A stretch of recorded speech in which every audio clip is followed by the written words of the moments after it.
आप देख रहे हैं इंडिया टाउन न्यूज, भारत की बात, एक साल बेमिसाल। नमस्कार, जय जोहार। आप देख रहे हैं इंडिया टाउन न्यूज का ये खास बुलेटिन खबरें राजनांदगांव की। मैं हूं आपके साथ सिमरन कौर। बुलेटिन की शुरुआत करने से पहले एक नजर डालते हैं आज की सुर्खियों पर। राजनांदगांव में भाजपा युवा मोर्चा ने कांग्रेस पार्टी का जलाया पुतला। भाजपा कार्यकर्ताओं में कांग्रेस को लेकर है आक्रोश। मानव मंदिर चौक पर किया गया प्रदर्शन। धूमधाम से मनाया गया भाई दूज का त्योहार। भगवान चित्रगुप्त की हुई पूजा। बहनों ने की भाई की लंबी उम्र की कामना। भाजपा उपाध्यक्ष मधुसूदन यादव ने की प्रेस वार्ता। कांग्रेस पर लगाए गंभीर आरोप। बढ़ते अपराध के लिए कांग्रेस है दोषी।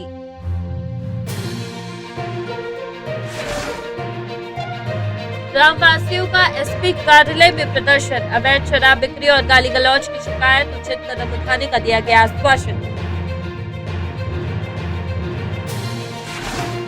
दो पक्षों में जमकर हुई पत्थरबाजी। 200 महिला एवं पुरुष शिकायत करने पहुंचे हैदरगढ़ थाना। शराब तस्करी एवं पशु तस्करी करने का लगाया आरोप। नए कमिश्नर अतुल विश्वकर्मा ने किया पदभार ग्रहण। पदभार ग्रहण करने के बाद ली नगर निगम की जानकारी। शहर के विकास के लिए अपनी योजनाओं पर की गई चर्चा। छुट्टी के बाद सफाई कर्मियों ने की सफाई। दिवाली पर्व को लेकर छुट्टी पर थे सफाई कर्मी। नगर को स्वच्छ रखने में सफाई कर्मियों की है महत्वपूर्ण भूमिका। दीपावली के बाद छठ पर्व को लेकर लोगों में है उत्साह। स्टेशन पर यात्रियों की भारी भीड़। स्टेशनों पर बढ़ाई गई पुलिस बलों की संख्या। 5 नवंबर को स्थापना दिवस समारोह का आयोजन। कार्यक्रम में लोक गायक संजय सुरीला की है प्रस्तुति। मुख्य अतिथि के रूप में लोकसभा सांसद होंगे शामिल। बुलेटिन की शुरुआत करते हैं राजनांदगांव से, जहां दीपावली के बाद छठ पर्व के लिए गांव लौटने की रौनक और भी बढ़ गई है। जहां रेलवे स्टेशन पर लोगों की भारी भीड़ इस बात का संकेत है कि सभी अपने परिवार के साथ इस खास त्योहार को मनाने के लिए बेहद उत्सुक है। यात्रियों की सुविधाओं का ध्यान रखते हुए स्टेशन पर पुलिस बल को बढ़ाया गया है और टिकट काउंटर को भी पूरी तरह से खोल दिया गया है ताकि यात्रियों को किसी तरह की परेशानी न हो और यात्री अपने घरों तक सुरक्षित पहुंच सके।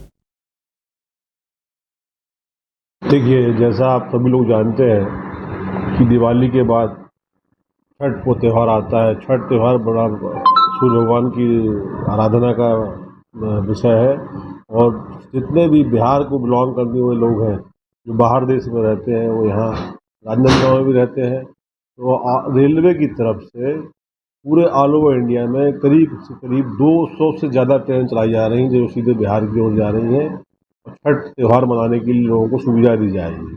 जिसमें से राजनांदगांव स्टेशन से भी हम स्पेशल छठ स्पेशल के नाम पे 4 ट्रेन चल रही हैं जो पटना जाएंगी और 2 छपरा जाएंगी। 3 और 4 को गोंदिया स्टेशन से छूट रही है। अगली खबर बेमेतरा से है, जहां 5 नवंबर को स्थापना दिवस समारोह में छत्तीसगढ़ लोक गायक संजय सुरीला की प्रस्तुति होगी। इस समारोह में राज्य के विकास की झलक भी देखने को मिलेगी, जहां मुख्य अतिथि के रूप में लोकसभा सांसद रूप कुमार चौधरी शामिल होंगी। बेमेतरा के जिला मुख्यालय स्थित बेसिक स्कूल मैदान में आयोजित होने वाले इस जिला स्तरीय राज्योत्सव समारोह को पूर्ण गरिमा के साथ मनाया जाएगा, जहां स्थानीय स्कूल के बच्चों द्वारा भी शानदार और रंगारंग प्रस्तुतियां दी जाएगी। विभिन्न विभागों द्वारा विकास पर आधारित प्रदर्शनी भी लगाई जाएगी, जहां विकास की झलक दिखाई जाएगी। इसके अलावा अन्य संस्थानों द्वारा अपने उत्पादों की बिक्री या फिर प्रदर्शन के लिए स्टॉल लगाए जाएंगे। कलेक्टर ने बेसिक स्कूल मैदान पहुंचकर राज्योत्सव की तैयारियों का जायजा लिया है।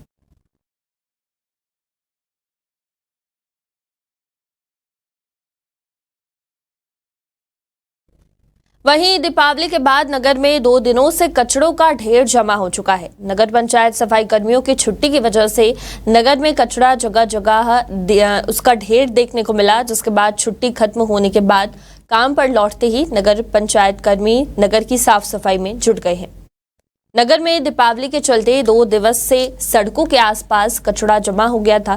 काम पर लौटने के बाद सफाई कर्मियों ने पहले सड़कों को साफ किया, उसके बाद कचड़ा उठाकर गाड़ी में डाल दिया। नगर पंचायत के सफाई कर्मी नगर को साफ सुथरा रखने के लिए सुबह से साफ सफाई में जुट जाते हैं। नगर को स्वच्छ रखने में इनकी महत्वपूर्ण भूमिका होती है।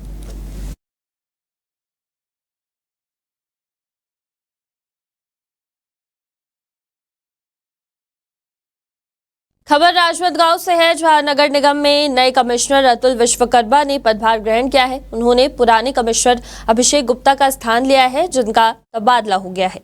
कमिश्नर ने पदभार ग्रहण करने के बाद नगर निगम की समस्त जानकारी ली और शहर के विकास के लिए अपनी योजनाओं पर चर्चा की है। उनके कार्यकाल में नगर निगम की कार्यप्रणाली में सुधार और नागरिक सेवाओं को बेहतर बनाने की उम्मीद की जा रही है। राजनांदगांव नगर निगम में जो भी यहाँ की जनता की अपेक्षाएं हैं और शासन के जो निर्देश हैं, शासन की योजनाएं हैं, उस पे गंभीरता से काम करेंगे और ये कामना करेंगे कि छत्तीसगढ़ में बीते 3 दिनों से त्योहारी सीजन चल रहा है। इसी त्योहारी सीजन में भाई दूज के दिन जिला मुख्यालय से महज 9 किलोमीटर दूर ग्राम चांदगढ़ी में गोवर्धन पूजा के उपलक्ष्य पर मातर का आयोजन किया गया था, जहां पर ग्राम के सभी ग्रामीण उस उत्सव को हर्षोल्लास के साथ मनाए, जहां पर 2 पक्षों के बीच भोजन करने के नाम पर जमकर बवाल हो गया है। ग्रामीण सूत्रों की माने तो एक समाज के कुछ लोगों के द्वारा शराब पीकर मातर उत्सव में अश्लील गाली गलौज कर, पत्थरबाजी कर, जमकर मारपीट कर बवाल मचाया गया। हालांकि दोनों पक्ष एक दूसरे के विरुद्ध आरोप प्रत्यारोप लगा रहे हैं। समाज के लोगों के द्वारा आए दिन गांव के माहौल को खराब करने और अवैध शराब तस्करी और बिक्री किए जाने तथा पशुओं के कट्टीपार का अवैध कार्य किए जाने की शिकायत करने ग्रामीण पहुंचे, जहां चांदगढ़ी के करीब 200 ग्रामीणों ने खैरागढ़ थाना प्रभारी जितेंद्र बंजारे को आज सुबह 3 ज्ञापन सौंपकर समाज के लोगों के विरुद्ध शिकायत की है, जिस पर जांच करके कार्रवाई किए जाने का आश्वासन दिया गया है। कल गांव में भंडारा की व्यवस्था की गई थी, जिसमें मातर के कार्यक्रम, अपन धार्मिक कार्यक्रम मातर के कार्यक्रम कर रहे थे। उसमें सतनामी समाज के कुछ लोग आके हमारे ओबीसी समाज के लोगों को कम से कम 7-8 लोग होंगे। अब मैं तो खाना तरफ था, देखा नहीं किसी को, लेकिन ना विवाद की गति इतनी बढ़ गई कि किसी को मारना, किसी को पीटना, पूरा खाना की व्यवस्था छितिर बितिर करना, ये सब चीज मामला पूरा कर दिया। 4 लोग घायल हो गए हैं। आप देख रहे हैं कि दीपावली का अवसर है और दीपावली के समय में गाँवों में मातर का कार्यक्रम आयोजित किया जाता है। इस पर हमारे चांदगढ़ी गाँव में भी मातर का कार्यक्रम कल आयोजित किया गया था, जिसमें हमारे लोधी समाज के लोग बड़ा जोर शोर से कार्यक्रम कर रहे थे। तो एक दूसरे छोर में सतनामी समाज के लोग रहते हैं, वे बेवजह अकारण इनके ऊपर रात में हमला कर दिए और हमला करने के बाद में इनके खाने वाने को भी क्षति पहुंचाने लग गए। एक का दांत टूट गया, एक का टंगिया में पैर वैर से भी मारे हैं, चोट लगा है। तो इस प्रकार का हरकत करते हैं और पहले से वो समाज के लोग इस क्षेत्र में बड़े पैमाने पे गौ तस्करी का कार्यक्रम निरंतर करते आ रहे हैं। और कुछ भी कार्यक्रम रखे जाते हैं, उनमें हुल्लड़बाजी करे जाती, सब दारू वारू भी बेचना, इतना झगड़ा लोग सब करना चाहते हैं। और इसी के साथ फिलहाल वक्त हो चुका है एक छोटे से ब्रेक का। देखते रहिए इंडिया टाउन न्यूज। अब खबर आपकी उंगलियों पर, खबरों से परे, हर खबर पर हमारा नजरिया।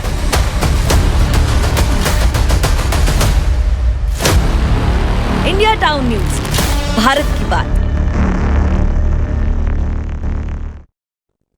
ब्रेक के बाद स्वागत है आप सभी का। बढ़ते हैं अगली खबर की ओर। आज राजनांदगांव के रामपुर गांव के समस्त ग्रामवासी एसपी कार्यालय पहुंचे और अवैध शराब बिक्री और सामाजिक तत्वों द्वारा गाली गलौज की लगातार हो रही घटनाओं के खिलाफ अपनी आवाज उठाई है। वासियों ने एसपी से मिलकर शिकायत की कि रामपुर में अवैध शराब की बिक्री एक गंभीर समस्या बन चुकी है, जो न केवल सामाजिक व्यवस्था को प्रभावित कर रही है बल्कि युवाओं को भी भटका रही है। ग्रामवासियों ने कहा कि यदि इस समस्या का समाधान नहीं किया गया तो वे आंदोलन करने के लिए बाध्य होंगे। एसपी ने ग्रामवासियों की शिकायतों को गंभीरता से लिया है और समस्या के समाधान के लिए उचित कदम उठाने का आश्वासन दिया।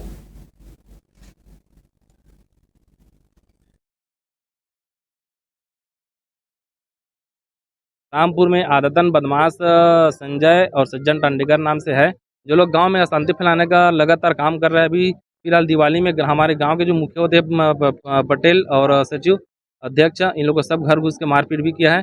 और हम लोग लगातार केवल पुलिस से शिकायत किए, लोग दारू बेचते, सट्टा खिलाते हैं, गाँव में अशांति फैला रहे हैं। इसके कारण से गाँव के युवा लोग, बच्चे लोग और अन्य बिगड़ रहे हैं। तो लगातार पुलिस के द्वारा भी कोई ठोस कार्रवाई नहीं किया जा रहा है। तो आज समस्त ग्रामवासी लगातार हम लोग 2 दिन से बैठक करते जा रहे हैं। सब काम धाम बंद करके आज हम लोग एसपी ऑफिस के पास आए हुए कि इसको जिला बदर करने के लिए करके जिला बदर की कार्रवाई अगर नहीं करेंगे तो हम लोग इससे बड़ा प्रदर्शन करने के लिए बाध्य होंगे। मैं यहाँ सब तुम्हारा करेला सहयोग करे मांगेला, मतलब लड़का बहुत गाली गलौज देते, वह सब जन के परेशान कर पूरा बस्तिल करत हो। संजय कनाटे हाँ, मतलब रोड भी गाली बाकी हो है और दुकान में आग धम जी उड़ाते हो सबके जाने चाकू भी छते खाते भी है तो इसने होई का बार बार बुतिन खावन मदद दे रहे हैं पुलिस वाले आई तो 5 जन पुलिस हम चमकाए थे बुलाए थे अभी नहीं करे पुलिस वाले मना जाने न सुनबे नहीं करे हमारी बातें नहीं सुनी से जब हाँ ओकर से हम यहाँ परेशानी लेके आप बोला होना नहीं हमला गाँव होना नहीं होकर होना नहीं सकल जिला पंचायत जाने ऐसे होना नहीं लड़का को उतना बार बार समझाएं लेकिन 10 घा हो गला लेकिन वो का ऐसा सोचा था भाई शराब बंद होना चाहिए। बच्चे बिगड़ रहे हैं, सियान भी बिगड़ रहे हैं। शराब पी के जाके महिला मतलब गाली गलौज करते, पुरुष मतलब भी गाली गलौज करते। वो भी में छोटे बच्चे लोग भी बिगड़ रहे हैं, बड़े भी बिगड़ रहे हैं। घर में जाकर ये वाद विवाद में बढ़ जाता है। शराब से किसी का फायदा नहीं हुआ है, ना पुरुष वर्ग का हुआ है ना महिला वर्ग का हुआ है। शराब हर तरह से गलत है, चाहे शरीर के भी के लिए बोलो चाहे पैसा के लिए बोलो, हर तरह से नुकसान ही होता है उससे। आज तक तो किसी को फायदा हुआ दिखता नहीं है, तो जिस चीज़ में फायदा नहीं हो तो बंद होना ही चाहिए। मैं क्या सारी दुनिया बोल रही है इसके लिए बंद होना चाहिए। छत्तीसगढ़ के बढ़ते अपराध पर भाजपा के उपाध्यक्ष मधुसूदन यादव ने कांग्रेस पर गंभीर आरोप लगाए हैं। मधुसूदन यादव ने प्रेस कॉन्फ्रेंस में कहा कि कांग्रेस के नेताओं का नाम बड़े अपराधों में आना इस बात का प्रमाण है कि वे सरकार को बदनाम करने की कोशिश कर रहे हैं। साथ ही उन्होंने कहा कि आरोप पुलिस के अपराध रोकने के प्रयासों की प्रशंसा की है और कहा कि कांग्रेस जानबूझकर प्रदेश में अराजकता फैला रही है। बता दें कि मधुसूदन यादव ने दामाखेड़ा में हुए हमले को लेकर भी कांग्रेस कार्यकर्ता का नाम लिया और कहा कि कांग्रेस की ये गतिविधियां समाज में अशांति फैलाने के लिए है। बलौदा बाजार में हुए प्रदर्शन का जिक्र करते हुए उन्होंने कहा कि कांग्रेस के विधायक और कार्यकर्ता जेल में हैं, जो उनके कृत्यों की गंभीरता को दर्शाता है। प्रेस कॉन्फ्रेंस की जरूरत तो पड़ते रहती है, यदि प्रेस कॉन्फ्रेंस की जरूरत न पड़े तो फिर आपकी जरूरत क्या है? ठीक है, इसलिए आपका सहयोग जो है समय समय पर समाज और राजनीति के विषयों को लेकर के, सरकार के विषयों को लेकर के आप लोगों से संवाद बहुत आवश्यक होता है। आज जैसा कि हम लोगों ने यहाँ पर जो प्रेस किया है वो मुख्य रूप से कांग्रेस के द्वारा जो षड्यंत्र करके प्रदेश में जो अराजकता फैलाई जा रही है, हर घटना के पीछे कांग्रेस के लोग शामिल हैं। जो भी बड़ी घटनाएं हुई, जैसे प्रदेश में पहली बार कलेक्ट्रेट और एसपी कार्यालय जला दिया गया, इसमें भी कांग्रेस के लोग अंदर हैं, कांग्रेस के विधायक अंदर हैं, उनको जमानत के लाले पड़ रहे हैं। बलौदा बाजार, सूरजपुर, कवर्धा और अन्य स्थानों पर कांग्रेस कार्यकर्ताओं के नाम आने के बाद भाजपा युवा मोर्चा ने मानव मंदिर चौक पर कांग्रेस पार्टी का पुतला जलाया है। प्रदर्शन के जरिए भाजपा युवा मोर्चा ने अपना विरोध और आक्रोश जताया, जहां कार्यकर्ताओं ने कांग्रेस के खिलाफ अपनी आवाज उठाने के लिए प्रदर्शन का सहारा दिया। जिस तरीके से अभी हाल फिलहाल में ही आप लोगों ने देखा होगा कि बलौदा बाजार की घटना, सूरजपुर की घटना और कवर्धा की घटना में कांग्रेस के कार्यकर्ताओं का नाम सामने आया है और उस पर अनेक कार्रवाई भी हुई है। बलौदा बाजार वाली घटना में तो एक बाहुबली विधायक है, वो अभी तक जो है जेल में बंद है। वो अपना, क्योंकि वो घटना प्रमाणित है कि उसने और उसके जो सैकड़ों कार्यकर्ता हैं उन्होंने उस घटना को अंजाम दिया है। बलौदा बाजार के एसपी कार्यालय, तहसील कार्यालय, उस पर आगजनी तोड़फोड़ की घटना में स्वयं वो लिप्त थे, जिसकी वजह से उनका जमानत आज तक नहीं हो पाया है। प्रदेश भारतीय जनता युवा मोर्चा, जिला भाजपा एवं जिला भारतीय जनता युवा मोर्चा के आह्वान पर युवा मोर्चा के कार्यकर्ताओं ने आज कांग्रेस पार्टी का पुतला दहन किया है। जैसा कि आप लोगों को विदित है, बलौदा बाजार की घटना हो, सूरजपुर की घटना हो और फिलहाल दामाखेड़ा की जो घटना हुई है, और उन सब के विरोध में हम लोगों ने कांग्रेस पार्टी का पुतला दहन किया है। और इसी के साथ हमारे इस खास बुलेटिन में आज के लिए इतना ही। देखते रहिए इंडिया टाउन न्यूज। नमस्कार। आप देख रहे हैं इंडिया टाउन न्यूज, भारत की बात, 1 साल बेमिसाल।